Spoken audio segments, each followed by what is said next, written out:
Ah, ragazzi, io non so più cosa dirvi. A questo punto inizio a pensare che DJI faccia bene nel fare quello che fa, in quanto nessuno si lamenta a parte me e pochi altri, nonostante un comportamento, almeno a mio parere, totalmente irrispettoso nei confronti di tutti i suoi acquirenti. Cosa è successo? Beh, prima di dirvelo ragazzi vi invito come sempre ad entrare nel mio canale Telegram ufficiale TechBest Deals, linkato qui sotto in descrizione video. Ogni giorno centinaia di offerte su droni, tecnologia e molto altro, gift card, regalini, insomma entrateci subito, siete già in oltre 30.000. Grazie a tutti. Ebbene sì amici, dopo il DJI Mini SE, dopo il DJI Mini 2 e tanti altri droni, DJI l'ha fatto di nuovo. Da poche ore infatti è scomparso da tutti gli store europei il DJI Mavic 3.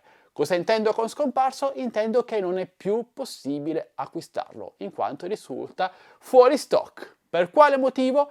Molto probabilmente perché sta per venire alla luce, sta per essere rilasciato il nuovo DJI Mavic 3 Pro, un nuovo drone, ovviamente più costoso, e penso che DJI voglia spingerlo in questo modo.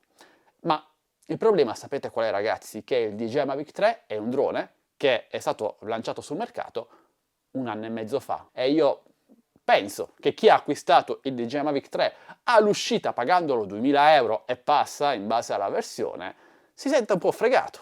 Dopo così poco tempo il suo drone fuori listino e al suo posto un nuovo drone. Io non so cosa dire e chiedo a voi amici, secondo voi è un comportamento corretto oppure no? Oppure esagero? Ditemelo qui sotto nei commenti. Un altro motivo che potrebbe aver portato il DJI Mavic 3 alla scomparsa dagli store europei potrebbe essere il lancio di una nuova versione, il DJI Mavic 3 versione 2.0 con la marcatura di classe e anche in questo caso secondo me è una totale mancanza, perdonatemi, di rispetto nei confronti di chi poco più di un anno fa ha acquistato il suo drone top di gamma a un prezzo così elevato.